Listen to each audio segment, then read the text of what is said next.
Page Without 40. objection. Without objection, further reading of the amendment is dispensed with. Representatives recognized for 5 minutes. Thank you, Chairman. Thank you. My amendment requires the Assistant Secretary for Human Resources to report on the extent to which the Trump administration's actions regarding U.S. foreign assistance and the State Department workforce have impacted the Bureau of African Affairs. Section 221 of the bill has a stated goal of addressing the staffing crisis within the Bureau of African Affairs. I agree that this committee should be focused on taking actions that improve our nation's capacity to engage in diplomacy in Africa. However, I do not believe that the current text of the section adequately assesses the challenges faced by this Bureau. My amendment strengthens reporting requirements to include key events that have likely impacted the Bureau of African Affairs since January of this year. Additionally, the amendments help alleviate the staffing crisis by permitting employees who were unjustifiably fired by the Trump administration to be reinstated. I urge all of my colleagues to support this amendment. Mr. Chairman, Africa in the next 24 years and 2 months will have 25% of the world's population in less than 8,940 days. When we reach the year 2050, 1/3 of the world's workforce. I think it's imperative that we focus on our future in partnership and relationship and strategic interest in Africa. I urge my colleagues to support this amendment and yield the balance of my time. Gentleman yields. Is there any further discussion? There being no further discussion, the question now occurs on the amendment offered by Representative Jackson, number 46. I recommend a no vote. All those in favor signify by saying aye. Aye. Those opposed signify by saying no. No. In the opinion of the chair, the noes have it, and the amendment is not agreed to. I'd like to have a vote, please. Pursuant to the chair's previous announcement, this vote will be postponed. Do you have another amendment? Mr. Chairman, I have an amendment at the desk, amendment number 48. Clerk shall report and distribute. Amendment 48 to H.R. 5300, offered by Mr. Jackson of Illinois. At the appropriate place. Without objection, further reading of the amendment is dispensed with, and the representative is recognized for 5 minutes. Thank you, Mr. Chairman Mass. Thank you, Ranking Member Meeks, members of this committee. I want to speak today about a matter of profound concern, one that goes to the heart of our nation, for what our nation stands for and what our refugee policies are supposed to protect.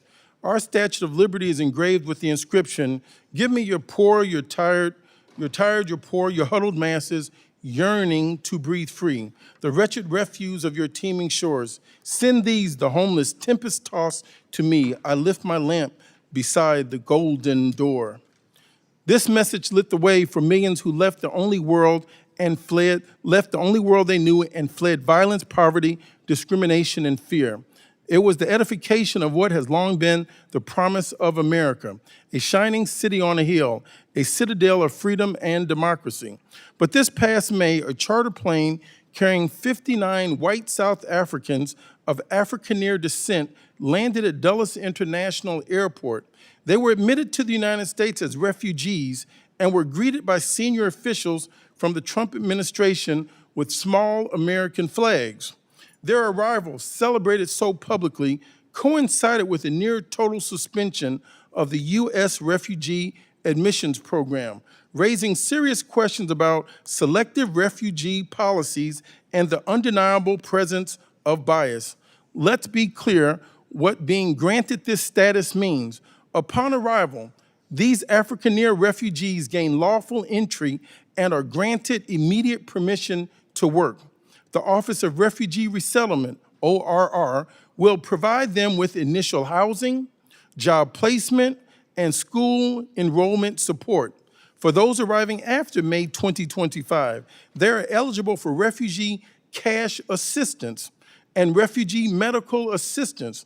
I think that would be nice to provide for every member's district for up to 4 months, covering basic needs like food and health care. They may also qualify for federal benefits like Medicaid and the Supplemental Nutritional Assistance Program. Furthermore, within 2 years, these refugees can file a petition to bring their spouses and unmarried children under 21 to join them in the U.S. after only 1 year in this country. They can apply for a green card, putting them on a direct path to permanent residency and citizenship. An exception was made for Afrikaners, with the White House citing racial discrimination as the basis for their acceptance. This decision followed claims from then Mr. Elon Musk about alleged genocide and land expropriation targeting white farmers in South Africa. This was absolutely false. This was not true. This was deception. Mr. Elon Musk knew this was false. President Trump knew it was false, and every member of this committee knows it is false as well. The data is clear. According to the United Nations High Commissioner for Refugees, in 2023, the vast majority of refugees globally were fleeing real wars and crisis in places like Syria, Afghanistan, and the Democratic Republic of Congo. The individuals on that plane from South Africa were not being persecuted for their race. They never had been, and they never were. They were not being prosecuted for their religion or their political beliefs in a manner that aligns with our long-established refugee standards. Instead, this was a political maneuver based on false and misleading information or disinformation. The facts on the ground in South Africa tell a different story. The Afrikaner population is among the most economically privileged in the country and indeed in the world. While they make up only 7% of the total population, they own approximately half of the farmland in South Africa.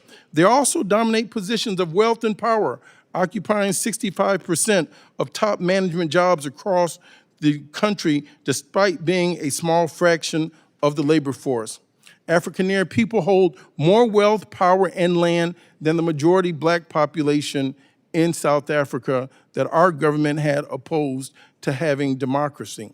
Meanwhile, thousands of refugees from around the world who had already been approved and had traveled, booked to the United States before January 20th, remain in a state of limbo, unsure about their future, despite a court order requiring the Trump administration to grant them entry. This preferential treatment afforded to one group has further fueled accusations of bias and exposed a racial double standard embedded in our own U.S. immigration policy.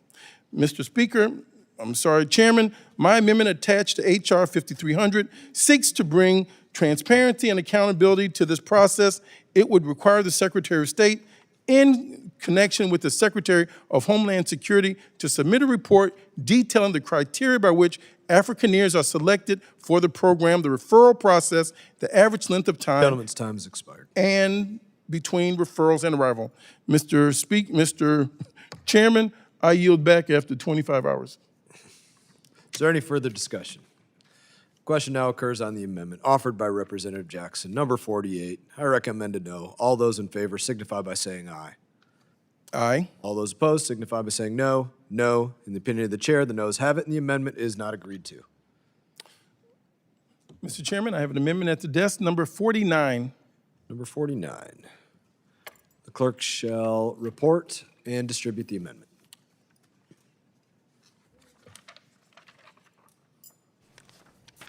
Thank you. Amendment 49 to H.R. Without objection, further reading of the amendment is dispensed with. The representative is recognized for 5 minutes on the amendment. Thank you, Mr. Chairman. Thank you, Chairman Master, Ranking Member Meeks. My amendment would require the Secretary of State to submit a report to Congress detailing all federally funded humanitarian programs in Haiti that have been cut, suspended, or terminated since February 1st of 2025. As of April 2025, humanitarian organizations estimate President Trump and Secretary of State Marco Rubio terminated $164 million in foreign assistance to Haiti without any justification, reporting, or notice. The American people deserve transparency and answers for why the Trump administrations terminated crucial funding for foreign assistance to our oldest and closest ally. Right now, the Haitian people are suffering greatly.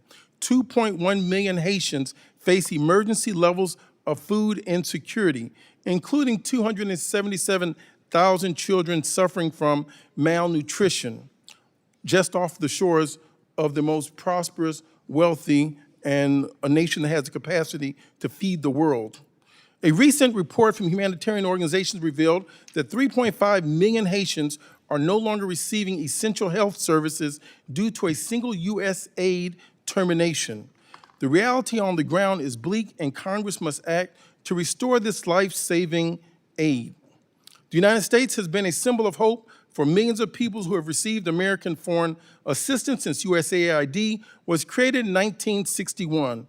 To willfully give up our soft power and goodwill is a foolish endeavor, I would say, that will not only increase the suffering of millions around the world, but will threaten our national security. When people cannot make it at home, they seek shelter abroad. In order to strengthen them, let us support the Haitian people. For months, we have requested information from the State Department to determine which USAID programs in Haiti have been canceled. We have not received an answer. My amendment would force the State Department to produce a report that explains which programs have been cut and the effect that those cuts have had on the humanitarian security situation in Haiti. Instead of weakening our commitment on Haiti, we should be reinforcing it. Supporting the Haitian people in this moment of need is not charity, it is an act of solidarity, of security, and of common sense. Abandoning them now only ensures one outcome: more violence, more instability, more people leaving the island, and more suffering that will ripple far beyond Haiti's borders.